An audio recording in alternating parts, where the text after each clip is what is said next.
ஆண்டவராகிய இயேசு கிறிஸ்துவின் நாமத்தில் வாழ்த்துதல்கள். இந்த காலைவேளை நம்முடைய தியானத்திற்கு மத்தேயு எழுதினதான சுவிசேஷம் 5ஆம் அதிகாரம் 17, 18 வசனங்களை நான் வாசிக்கிறேன். நியாயப்பிரமாணத்தை ஆனாலும் தீர்க்க தரிசனங்களை ஆனாலும் அழிக்கிறதற்கு வந்தேன் என்று எண்ணிக்கொள்ளாதேயுங்கள். அழிக்கிறதற்கு அல்ல, நிறைவேற்றுகிறதற்கே வந்தேன். வானமும் பூமியும் ஒழிந்து போனாலும் நியாயப்பிரமாணத்தில் உள்ளதெல்லாம் நிறைவேறும் அளவும் அதில் ஒரு சிறு எழுத்தாகிலும் ஒரு எழுத்தின் உறுப்பாகிலும் ஒழிந்து போகாது என்று மெய்யாகவே உங்களுக்கு சொல்கிறேன். ஆம் பிரியமானவர்களே, இந்த கடைசி நாட்களில் தேவனுடைய சபையை வஞ்சிக்கும்படிக்கு சத்துரு பலவிதமான உபதேசங்களை இன்றைக்கு கிறிஸ்தவர்கள் மத்தியிலே கொண்டு வந்து கொண்டிருக்கிறார். ஒரு சாரார் நியாயப்பிரமாணம் ஒழிந்து விட்டது, ஆகவே நமக்கும் நியாயப்பிரமாணத்திற்கும் புதிய ஏற்பாட்டிற்கும் நியாயப்பிரமாணத்திற்கும் எந்த சம்பந்தமும் இல்லை என்றும், ஒரு சாரார் இல்லை நியாயப்பிரமாணத்தை கைக்கொள்ள வேண்டும் என்றும் ஆதி அப்போஸ்தலருடைய காலத்தில் சொன்னது போல சொல்லிக்கொண்டு வருகிறார்கள். இதன் யதார்த்தம் என்ன? உண்மை என்ன? வேதம் என்ன சொல்கிறது? இயேசு என்ன சொல்கிறார்? இவைகளை குறித்து நாம் இன்றைக்கு தியானிக்க போகிறோம். கடந்த வாரத்திலே நியாயப்பிரமாணம் என்பது தேவனுடைய அன்பை வெளிப்படுத்துகிற அவருடைய பிரமாணம். அப்படியானால் நியாயப்பிரமாணம் என்கிற ஒரு பெயர் ஏன் வந்தது? அநேகர் இதை தவறாய் வழங்கிக் கொள்கிறார்கள். தேவன் இதை வைத்து நியாயம் தீர்க்கிறார், ஆகவே அது நியாயப்பிரமாணம் என்று எண்ணிக்கொண்டிருக்கிறார்கள். ஆனால் உண்மையில் தேவனுடைய நியாயத்தை வெளிப்படுத்தி அந்த தேவனுடைய நியாயத்தில் தேவ ஜனங்கள் நடக்கும்படிக்கு நிற்கும்படிக்கு கொடுக்கப்பட்டபடியினால் அது நியாயப்பிரமாணம். ஒருவேளை அந்த தேவனுடைய நியாயத்தில் நடக்கவில்லை, அந்த நியாயத்தில் நிற்கவில்லை என்று சொன்னால் அந்த நியாய பிரமாணமே நியாயம் தீர்க்கிறதாய் மாறிவிடும் என்கிறதில் எந்த மாற்று கருத்தும் இல்லை. ஆனால் கொடுக்கப்பட்ட நோக்கம் நியாயம் தீர்க்க வேண்டும் என்பது அல்ல. தேவனுடைய நியாயத்தில், தேவனுடைய நீதியில் ஜனங்களை கொண்டு வந்து நிறுத்துகிறது. நான் ஏற்கனவே குறிப்பிட்டது போல பூர்வ காலங்களில் பங்கு பங்காகவும் வகை வகையாகவும் பிதாக்களுக்கு தேவன் திருவுளம் பற்றினார். தேவனுடைய அனாதி திட்டத்தின் ஒரு பகுதி தான் நியாயப்பிரமாணம். அது திட்டத்தின் முழுமை அல்ல. அந்த திட்டத்தின் வழியில் தேவன் பிரமாணங்களை கொடுத்து கொண்டே வருகிறார். முதலாவதாக the spoken law, தேவன் பேசின கற்பனைகள், அது ஏதேன் தோட்டத்திலே கட்டளைகள். அதற்கு பிறகு the law of conscience by revelation, அதாவது வெளிப்பாட்டின் மூலமாக மனசாட்சியில் தேவன் தன்னுடைய பிரமாணத்தை கொடுத்து தேவனை தேடின மனிதர்களை நடத்தி அவர்களை தெய்வத்துக்கு ஏற்ற வழியில் அந்த தனித்தன்மையில் தேவனோடு சஞ்சரிக்கிறதில், தேவனோடு உறவாடுகிறதில் வழி நடத்தினார். அந்த மனசாட்சி காலத்து பரிசுத்தவான்களில் விசேஷித்தவன் ஆபிரகாம். தேவன் அவனை வேறு பிரித்து அந்த மொத்த மனசாட்சியின் காலத்திற்கும் ரெப்ரசன்டேட்டிவ் என்று சொல்ல வேண்டுமானால் ஆபிரகாம். காரணம், ஆபிரகாமோடு ஒரு டிரான்சிஷன், ஒரு மாறுதல் உருவாகிறது. இப்பொழுது ஆபிரகாமின் மூலமாக மனசாட்சியின் பிரமாணத்திலிருந்து அடுத்த பிரமாணத்திற்கு ஒரு கூட்டம் ஜனம் ஆயத்தமாக்கப்படுகிறது அல்லது தெரிந்தெடுக்கப்படுகிறார்கள். இப்படி நாம் பார்க்கும் பொழுது ஆபிரகாமின் மூலமாய் தேவனுடைய திட்டத்தின் ஒரு வழி அங்கு திறக்கப்படுகிறது. தேவனுடைய அனாதி திட்டம் என்ன பிரியமானவர்களே? தேவனுடைய அனாதி திட்டம் என்கிறது முழு வேதாகமத்திற்கும் எபேசியர் 1ஆம் அதிகாரம் 4ஆம் வசனம். இதுதான் தேவனுடைய அனாதி திட்டம். இந்த அனாதி திட்டம் என்ன சொல்கிறது? உலக தோற்றத்திற்கு முன்பதாகவே கிறிஸ்துவுக்குள் நாம், அதாவது புதிய ஏற்பாட்டு சபை, அன்பில் பரிசுத்தம் உள்ளவர்களும் குற்றமில்லாதவர்களுமாயிருப்பதற்கு தேவன் தெரிந்து கொண்டார். அப்படியானால் தேவனுடைய அனாதி திட்டம் என்பது கிறிஸ்துவுக்குள் அன்பில் பரிசுத்தம் உள்ளவர், குற்றம் இல்லாத ஒரு கூட்டம் பரிசுத்தவான்கள், அவர்கள் தான் புதிய ஏற்பாட்டு சபை. பிரியமானவர்களே, இந்த திட்டத்தின் வழியாக, இந்த திட்டத்தின் ஒரு துவக்க வழியாக, ஒரு ஆயத்தமாகத்தான் தேவன் ஒவ்வொரு பிரமாணமாக வெளிப்படுத்திக் கொண்டே இருக்கிறார். முதலாவது தேவன் ஏதேனிலே கொடுத்த பிரமாணம், அதாவது ஸ்போக்கன் லா. அதற்கு பிறகு மனசாட்சியின் பிரமாணம், அதற்கு பிறகு நியாய பிரமாணம். நியாயப்பிரமாணத்திற்கும் மனசாட்சியின் பிரமாணத்திற்கும் இடையில் ஒரு மாறுதலை கொண்டு வருகிற ஒரு நபர் யார் என்றால், ஒரு பிரதிநிதி யார் என்றால் அது ஆபிரகாம். ஆபிரகாமோடு ஒரு மாறுதல் துவங்குகிறது. நியாயப்பிரமாண காலம் வருகிறதற்கு முன்பதாக தேவன் வெளிப்பாடுகள் மூலமாக இடைப்பட்டார், சத்தத்தின் மூலமாக பேசினார், தரிசனங்கள் மூலமாக பேசினார். அதற்கு பிறகு எழுதப்பட்ட சட்டம் அல்லது விதி அல்லது பிரமாணம் மோசையின் கையில் கொடுக்கப்பட்டது, கற்பலகைகளில் எழுதப்பட்ட பிரமாணம். அதற்கு பிறகு இப்பொழுது உள்ளத்தில் வைத்து ஆவியில் எழுதுகிற பிரமாணம் தான் கிருபையின் பிரமாணம். இந்த பிரமாணம் புதிய ஏற்பாட்டில் பரிசுத்த ஆவியின் அபிஷேகத்தின் மூலமாக பரிசுத்த ஆவியானவர் பெந்தேகோஸ்தே நாளில் தொடங்கி ரட்சிக்கப்பட்ட அபிஷேகம் பெறுகிற ஒவ்வொருவருடைய உள்ளத்திலும் இந்த பிரமாணங்களை எழுதி கொண்டிருக்கிறார். ஆவியானவர் எழுதின ஆவியின் பிரமாணத்தில் இன்றைக்கு சபை நடந்து தேவனுக்கு சாட்சியாய் பரிசுத்தப்பட்டு பூர்ணமாய் அன்பில் பரிசுத்தம் உள்ளவர்களும் குற்றமில்லாதவர்களுமாய் இருப்பதற்கு அவர்கள் வளர்ந்து வர வேண்டியது, சீர்பட வேண்டியது, சரிப்படுத்தப்பட வேண்டியது, உருவாக்கப்பட வேண்டியது, தேவ சித்தத்திற்குள் கொண்டு வரப்பட வேண்டியது அவசியமாய் இருக்கிறது. நான் ஏற்கனவே சொன்னேன், நியாயப்பிரமாணத்தினுடைய சாராம்சம் அன்பு. தேவன் அன்பாகவே இருக்கிறார். அன்பில்லாதவன் தேவனை அறியான் என்று புதிய ஏற்பாடு சொல்கிறது. God is love. அப்படியானால் தேவன் அன்பாகவே இருக்கிறார். அவருடைய பிரமாணம் குரோதத்தின் பிரமாணம் அல்ல, அவருடைய பிரமாணம் அழிவின் பிரமாணம் அல்ல. ஆகவேதான் அவருடைய பிரமாணம் அன்பின் பிரமாணம்.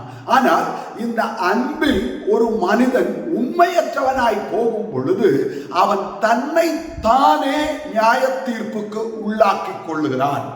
தேவன் ஒரு மனிதனை நியாயம் தீர்க்கிறதற்கு முன்பதாக அந்த அன்பில் ஒருவன் உண்மை இல்லாமல் போகும் பொழுது his faithfulness brings blessings, his unfaithfulness brings judgment. ஆகவேதான் ஒருவன் உண்மை இல்லாமல் போகும் பொழுது அந்த உண்மை ஈனத்தின் விளைவுதான் நியாய தீர்ப்பை ஒழிய தேவன் நியாயம் இருக்கிறதற்காக நியாயப்பிரமாணத்தை கொண்டு வரவில்லை. ஆகவே நியாயப்பிரமாணத்தின் சாராம்சமும் அன்பு. அப்படியானால் கிருபையின் பிரமாணத்தினுடைய சாராம்சம் என்ன என்று கேட்டால் அன்பு. ரோமர் 5ஆம் அதிகாரம் 5ஆம் வசனத்திலே நாம் என்ன படிக்கிறோம்? மேலும் நமக்கு அருளப்பட்ட பரிசுத்த ஆவியினாலே தேவனுடைய அன்பு நம்முடைய இருதயங்களில் ஊற்றப்பட்டிருக்கிறபடியினால் அந்த அன்பு நம்மை வெட்கப்படுத்தாது என்று சொன்னால் என்ன அர்த்தம்? அந்த அன்பு நம்மை தோல்வி அடைய செய்யாது. தேவனுடைய ஸ்டாண்டர்டில், அவருடைய அளவில் நம்மை சரியாய் கொண்டு வந்து அந்த அன்பு நிறுத்தும். ஆகவே தான் இந்த அன்பு நம்மை அன்பில் பரிசுத்தம் உள்ளவர்களும் குற்றம் இல்லாதவர்களுமாய் இருக்கிறதற்கு ஒரு மறுரூபத்திற்குள் வழிநடத்துகிற ஒரு ஆவியில் எழுதப்பட்ட பிரமாணமாய் கிருபையின் பிரமாணம் காணப்படுகிறது. பிரியமானவர்களே, சரி, இப்பொழுது நியாயப்பிரமாணம் அன்பின் பிரமாணம் என்று சொல்லும் பொழுது நியாயப்பிரமாணம் ஒழிந்து விட்டதா அல்லது கிறிஸ்து ஒழித்து விட்டாரா என்கிற ஒரு கேள்வி நமக்கு எழும். லூக்கா சுவிசேஷம் 16ஆம் அதிகாரம் 16ஆம் வசனத்திலே நியாயப்பிரமாணமும் தீர்க்கதரிசன வாக்கியங்களும் யோவான் வரைக்கும் வழங்கி வந்தது. Till John the Baptist, the law and the prophecies or prophets were in effect. அப்படின்னு சொன்ன என்ன அர்த்தம்? யோவான் ஸ்நானகனுக்கு பிறகு அது எஃபெக்டை இழக்க ஆரம்பிச்சிருச்சு. காரணம், இந்த நியாயப்பிரமாணத்தின் நிறைவேறுதல் எங்கன்னா கர்த்தராகிய இயேசு கிறிஸ்துவுக்குள். ஆகவேதான் யோவான் 3:14 தேவன் தம்முடைய ஒரே பேரான குமாரனை விசுவாசிக்கிறவன் எவனோ அவன் கெட்டு போகாமல், அவன் நியாயம் தீர்க்கப்படாமல், அவன் அழிந்து போகாமல். அப்ப தேவனுடைய குமாரனை விசுவாசிக்கிறவனுக்கு நியாய தீர்ப்போ அழிவோ இல்லை. தேவன் தம்முடைய ஒரே பேரான குமாரனை விசுவாசிக்கிறவன் எவனோ அவன் கெட்டு போகாமல் நித்திய ஜீவனை அடையும்படிக்கு இவ்வளவு அவரை தந்தருளி இவ்வளவாய் உலகத்தில் அன்பு கூர்ந்தார். அப்படியான நியாயப்பிரமாணத்தின் நிறைவேறுதல் அன்பின் பூரணம். அந்த அன்பின் பூரணம் மனிதனுக்குள் இல்லை என்கிறதை உணர்த்துகிறதற்காகத்தான் நியாயப்பிரமாணம் கொடுக்கப்பட்டது. மனிதன் எவ்வளவுதான் தேவனை அன்பு கூர்ந்தாலும் அன்பின் பூரணத்திற்குள் அல்லது அன்பில் குற்றமில்லாத இடத்திற்கு மனிதன் தானாய் வர முடியாது. ஆகவே இந்த மனிதனை அன்பில் பூர்ணப்படுத்தும்படிக்குத்தான் இப்பொழுது கர்த்தராகிய இயேசு கிறிஸ்து அன்பின் பூரண வடிவாய் இந்த பூமியிலே வெளிப்பட்டிருக்கிறார்.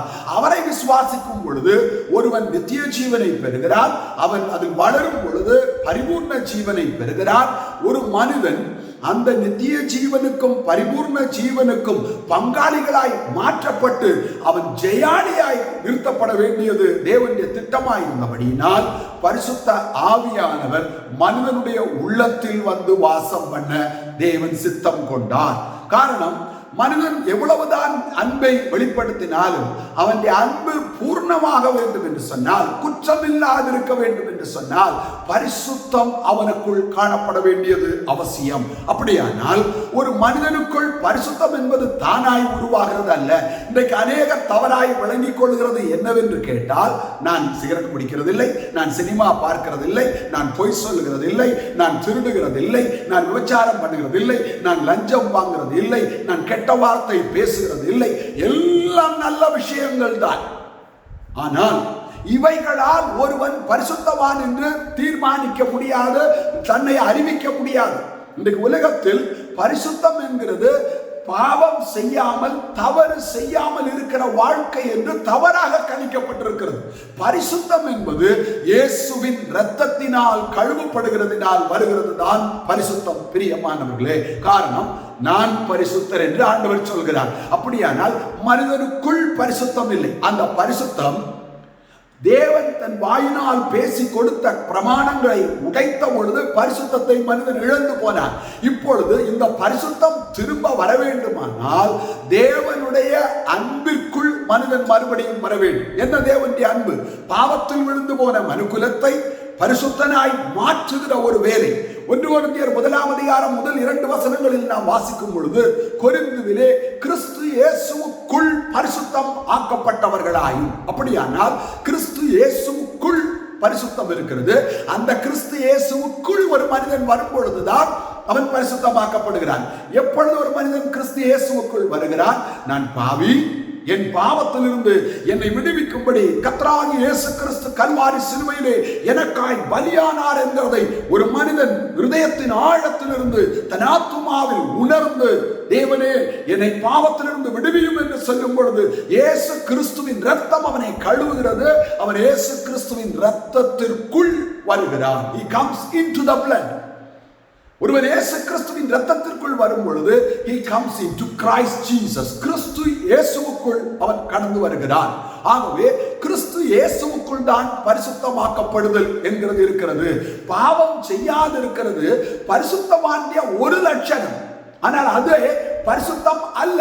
பரிசுத்தம் என்பது கிறிஸ்து இயேசுவுக்குள் இருந்து கிறிஸ்து இயேசுவை போல மாற வேண்டியதுதான் பரிசுத்தம். பிரியமானவர்களே, அப்படியானால் இப்பொழுது அந்த மாற வேண்டிய அனுபவத்திற்காக அவனை உருவாக்கும்படிக்குத்தான் பரிசுத்த ஆவியானவர் மனிதனுக்குள் கடந்து வருகிறார். காரணம், தேவ அன்பு பரிசுத்தாவின் அபிஷேகத்தில் தான் ஒரு மனிதனுடைய ஆவியில் ஊற்றப்படுகிறது. அப்படியானால் ஒரு மனிதனுடைய ஆவி, ஆத்மா எப்பொழுது தேவ அன்பினால் நிரம்புகிறது என்று சொன்னால், கர்த்தராகிய இயேசு கிறிஸ்துவின் நாமத்தில் அவன் ஞானஸ்நானம் பெற்று பரிசுத்தாவின் அபிஷேகத்தை பெறும் பொழுது, அதாவது மனம் திரும்பி ஞானஸ்நானம் எடுத்து பரிசுத்தாவின் அபிஷேகத்தை பெறும் பொழுது தேவ அன்பு அவனை நிறைக்க ஆரம்பிக்கிறது. தேவ அன்பு அவனுக்குள் ஊற்றெடுக்க ஆரம்பிக்கிறது. அந்த அன்பு அவனை பரிசுத்தமாக்க தொடங்குகிறது. அவனுக்குள் ஒரு மறுரூபத்தின் வேலையை கொண்டு வருகிறது. பிரியமானவர்கள், சரி, அப்படியானால் நியாய பிரமாணம் நியாயம் தீர்க்கிற பிரமாணம் அல்ல, அது அன்பின் பிரமாணம். ஆனால் அது என்னத்தை வெளிப்படுத்துகிறது?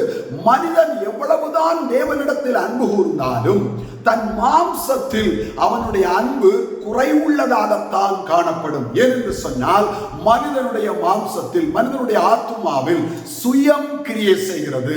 இந்த சுயத்தை பிசாசு ஒரு கருவியாய் செயல்படுத்துகிறபடியினால் அவன் தேவனை நேசித்தாலும் கூட சுயத்துக்கு இடம் கொடுக்கும் பொழுது அவன் அன்பில் குற்றம் உள்ளவனாய், அவன் அன்பில் பரிசுத்தம் இல்லாதவனாய், அவனுடைய பரிசுத்தம் தெய்வீக அந்த ஸ்டாண்டர்ட், ஆண்டவர் வைத்திருக்கிற அந்த ஸ்டாண்டர்டுக்கு வர முடியாம குறைவுபட்ட நிலைமையில் He falls below the standard what God has set for human race. மனிதனுக்காக தேவன் நியமித்த அந்த ஒழுங்கு, அந்த கிரமம், அந்த ஆர்டர், அந்த ஸ்டாண்டர்ட், அந்த நிலவரத்திற்கு அவனால் வர முடியாதபடிக்கு அவனுக்குள் ஒரு போராட்டம் இருக்குது. இதை மாற்றுகிறதற்காகத்தான் பரிசுத்த ஆவியானவர் வந்திருக்கிறார். சரி, இப்ப அப்படியானால் மனிதன் தன் சுய முயற்சியினால் அன்பில் பூர்ணப்பட முடியாது, அன்பில் பரிசுத்தம் உள்ளவனாய் மாற முடியாது, அன்பில் குற்றமில்லாதவனாய் மாற முடியாது என்கிறதை வெளிப்படுத்துகிறதற்காகத்தான் நியாயப்பிரமாணம் கொடுக்கப்பட்டது. ஆகவேதான் அப்போஸ்தலனாகிய பவுல் நியாயப்பிரமாணம் உபாத்தியாயனாய் இருக்கிறது. காரணம் என்ன? அது நியாயப்பிரமாணம் என்ன சொல்லி கொடுக்கிறது? உன்னுடைய சொந்த முயற்சியினால் நீ குற்றமற்றவனாய் பரிசுத்தனாய் இருக்க முடியாது.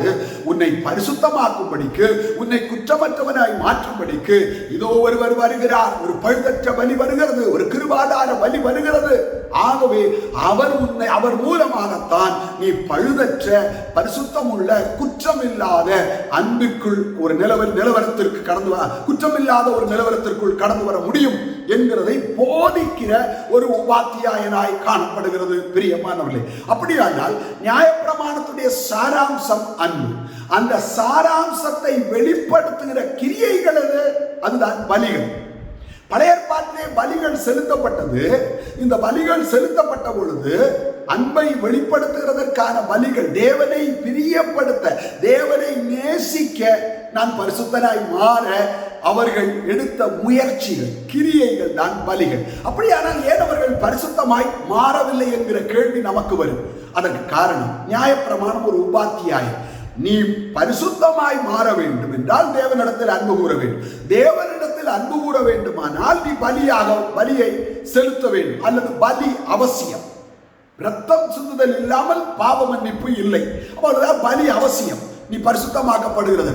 ஆனால் இந்த பலிகள் வரப்போகிற நித்திய பலி அல்லது பூரண பலி அல்லது கிருபாதார பலிக்கு நிழலாய் இந்த பலிகள் உனக்கு கொடுக்கப்படுகிறது என்கிறதை காண்பிக்கும்படிக்குத்தான், அல்லது உபாத்தியாயராய் இயேசுவினிடத்தில், கிருபாதார பலியாக இயேசுவினிடத்தில் வழி நடத்தும்படிக்குத்தான் நியாயப்பிரமாணம் கொடுக்கப்பட்டது.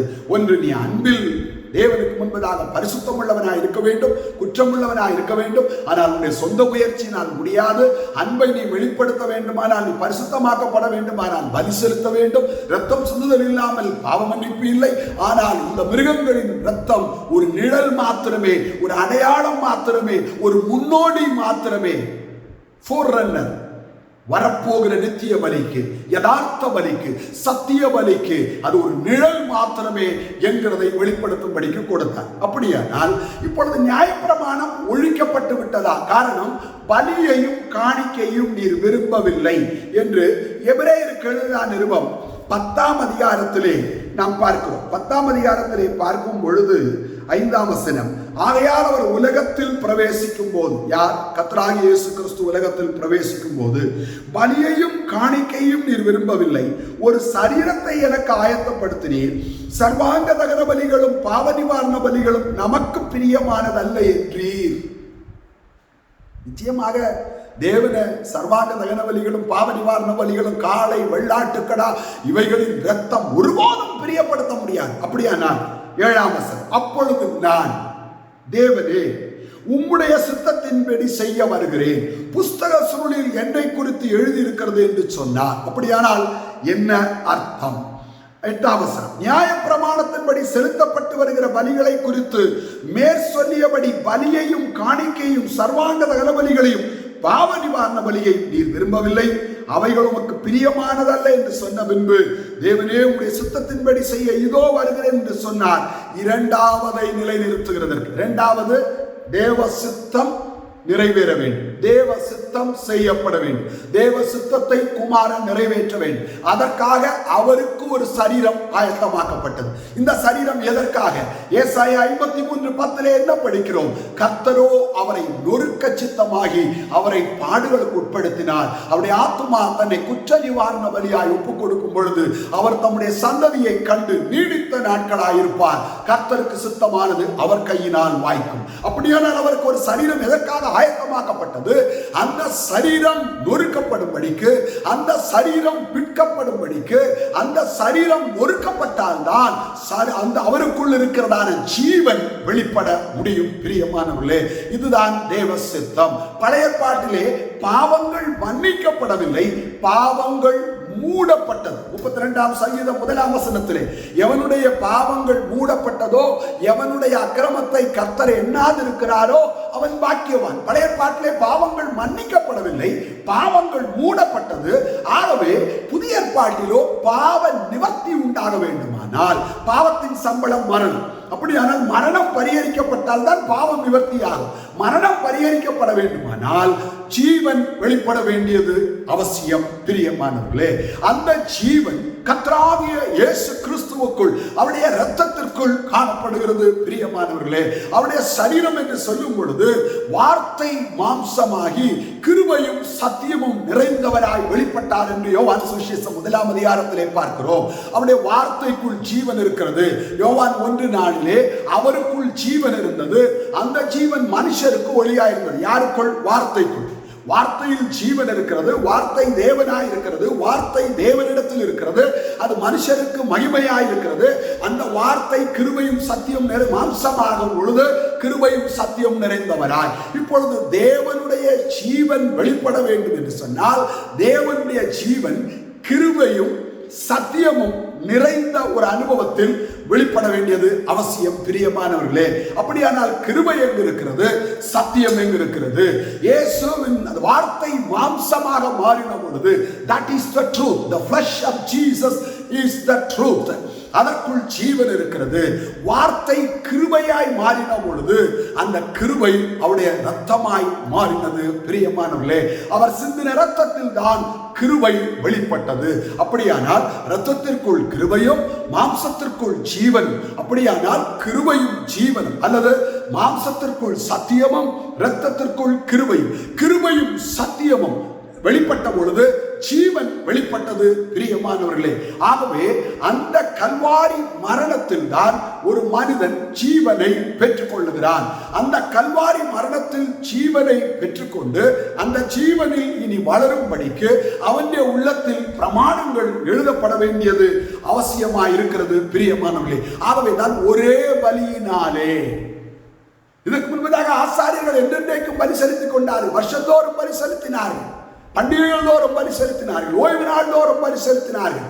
ஆனால் இவரோ ஒரே ஒரு பலியினாலே தேவனுடைய திட்டத்தை பூர்ணப்படுத்தி இருக்கிறார். அந்த பலியை விசுவாசிக்கிறவர்களுடைய ஜீவியத்தில் இருக்கிற தேவனுடைய திட்டத்தை பூர்ணப்படுத்தி இருக்கிறார். எபிரேயர் 9:14 அதைத்தான் படிக்கிறோம். ஒரே பலியினாலே அவர் பூர்ணப்படுத்தி இருக்கிறார் என்று பார்க்கிறோம். விசுவாசிக்கிறவர்களில் தேவனுடைய திட்டத்தை பூர்ணப்படுத்தி இருக்கிறார். பிரியமானவர்களே, அப்படியானால் நியாயப்பிரமாணம் என்ன சொல்கிறது? வரப்போகிற கிருபாதார பலியை போதிக்கிற ஒரு உபாத்தியாயனாய், ஒரு பூர்ணமான அன்பை நமக்கு வழிகாட்டு, அன்பிற்குரிய வழியை காண்பிக்கிற ஒரு வழிகாட்டியாய் நியாயப்பிரமாணம் செயல்படுகிறது. நியாயப்பிரமாணம் தேவனுடைய அன்பின் பிரமாணம். ஆனால் அந்த அன்பு என்னத்தை வெளிப்படுத்துகிறது? நீ இந்த அன்பில் குற்றமில்லாதவனாய், பரிசுத்தம் உள்ளவனாய், பூர்ணமானவனாய் மாற வேண்டுமானால் அன்பின் பூர்ணமான வெளிப்பாடு வரப்போகிற கிருபாதார பலி என்று நான் நியாயப்பிரமாணம் போதிக்கிறது. பிரியமானவர்களே, அப்படியானால் நியாயப்பிரமாணத்தை இயேசு நிறைவேற்றினார், ஒழிய பண்ணவில்லை, நிறைவேற்றினார். அப்படி என்று சொன்னால் என்ன அர்த்தம்? நியாயப்பிரமாணம் என்ன சொல்கிறது? ரத்தம் சிந்துதல் இல்லாமல் பாவ மன்னிப்பு இல்லை. அப்படியானால் ஜீவனின் ரத்தம், குற்றமற்ற ரத்தம், பாவமற்ற ரத்தம் சிந்தப்பட வேண்டியது அவசியம். மிருகங்களுடைய ரத்தம் ஜீவனின் ரத்தம் அல்ல. அதாவது சரீர பிரகாரமான உயிரத்த ரத்தத்தில் இருந்தாலும் தேவனுடைய ஜீவனுக்கு அப்பாற்பட்ட ரத்தம். மனிதனுக்கோ தேவனுடைய ஜீவ சுவாசத்தின் மூலமாக ஜீவனை பெற்றுக்கொள்ளக்கூடிய ஒரு வாக்கியம் கிடைத்தாலும் அவன் தேவனுடைய கட்டளையை மீறின பொழுது ஜீவனை இழந்து போய்விட்டான். அப்படியானால் இப்பொழுது ஜீவன் வெளிப்பட வேண்டுமானால் என்ன வழி? தேவன் மனிதனாய் வருவதுதான், வார்த்தை மாம்சமாய் மாற வேண்டியதுதான். அப்படியானால் நியாயப்பிரமாணத்தை இயேசு தன் மரணத்தின் மூலமாக நிறைவேற்றி, அது அன்பின் பிரமாணம், அது ஜீவனின் பிரமாணம். நியாயப்பிரமாணம் எனக்குள் நிறைவேறிவிட்டது. ஆகவே தேவ அன்பு, தேவ ஜீவன், கிருபை, சத்தியம், தேவனுடைய ராஜ்யத்துக்கு போகக்கூடிய புதிதும் ஜீவனுமான வழி திறக்கப்பட்டிருக்கிறது என்கிறதை கல்வாரி மரணத்தில் அவர் வெளிப்படுத்தினார். அப்படியானால் நமக்கு ஒரு கேள்வி வரும், அப்படியானால் அவர் எதை ஒழிய பண்ணினார் என்கிற ஒரு கேள்வி வரும். எபிரேயர் 9ஆம் அதிகாரம், எபிரேயர் 9ஆம் அதிகாரம் 9 முதல் 12 வரையுள்ள வசனங்களை நாம் வாசிக்கும் பொழுது அந்த கூடாரம் இக்காலத்திற்கு உதவுகிற ஒப்பனையாயிருக்கிறது. அதற்கேற்றபடியே செலுத்தப்பட்டு வருகிற காணிக்கைகளும் பலிகளும் ஆராதனை செய்கிறவனுடைய மனசாட்சியை பூர்ணப்படுத்த கூடாதவைகளாம். எந்த கூடாரம்? ஆசரிப்பு கூடாரம். அதில் செலுத்தப்பட்ட பலிகள் மனசாட்சியை பூர்ணப்படுத்தல. மனசாட்சியில் ஒரு பூரணம், என் பாவங்கள் மன்னிக்கப்பட்டது, அது இஸ்ரவேலருக்கு கிடைக்கவில்லை. இவைகள் சீர்திருத்தல் உண்டாகும் காலம் வரைக்கும் நடந்தேறும்படி கட்டளையிடப்பட்ட போஜனபானங்களும் பலவித ஸ்நானங்களும் சரீரத்திற்கேற்ற சடங்குகளுமே அல்லாமல் வேறல்ல. அப்படியானால் இதெல்லாம் எதை காண்பிக்குது? இந்த ஒரு சீர்திருத்தலின் காலம் வரப்போகிறது. என்ன சீர்திருத்தல்? ஜீவன் வெளிப்பட்டு மனிதனுடைய சீர்கேடுகள் அகற்றப்பட்டு மனிதன் தேவனுக்குரியவனாய் மாற்றப்படுகிறதற்கு தேவன் ஒரு காலத்தை திட்டம் பண்ணியிருந்தார். அதுவரைக்கும், அந்த சீர்திருத்தலின் காலம் வரைக்கும் மனிதன் பாவி என்றும் பாவத்திலிருந்து விடுதலை பெற பரிசுத்த தேவனுடைய பலிக்குள் அவன் கடந்து வர வேண்டும் என்றும் அவனை உணர்த்தும்படிக்கு, உவமையாய் அவனுக்கு காண்பிக்கும்படிக்கு சடங்குகள், கிரியைகள், இந்த பலிகள் எல்லாமே அவர்களுக்கு கொடுக்கப்பட்டது. ஆகவே ஞான ஸ்நானம் என்கிறதில் ஒரு மனிதன் கிறிஸ்துவின் மரணத்திற்குள் வருகிறார்.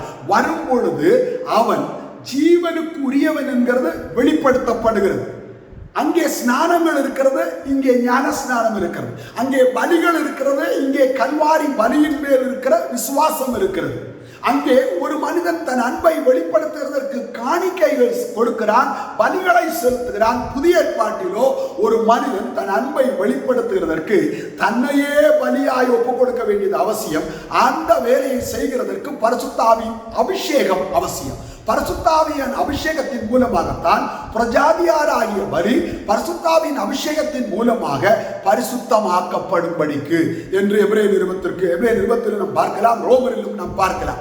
ஆகவே பிரஜாதியாராகிய பலி பரிசுத்தமாக்கப்பட வேண்டுமானால் பரிசுத்த ஆவியின் அபிஷேகம் அவசியம். பிரியமானவர்களே, அப்படியானால் பலியை பரிசுத்தமாக்குற ஒரு வேலைக்கு பரிசுத்த ஆவியானவர் கொடுக்கப்படுகிறார். அப்பொழுது நியாயப்பிரமாணத்தை இயேசு அவமாக்கவில்லை, நியாயப்பிரமாணத்தை தன்னில் நிறைவேற்றினார். சரி, நிறைவேற்றினார்ங்கிறதாக நியாயப்பிரமாணத்தை தூக்கி எரிஞ்சிடலாமா? இல்லை. இயேசு நியாயப்பிரமாணத்தில் நிறைவேற்றினது என்கிறது நியாயப்பிரமாணம் செய்யக்கூடாததை. என்ன செய்யக்கூடல?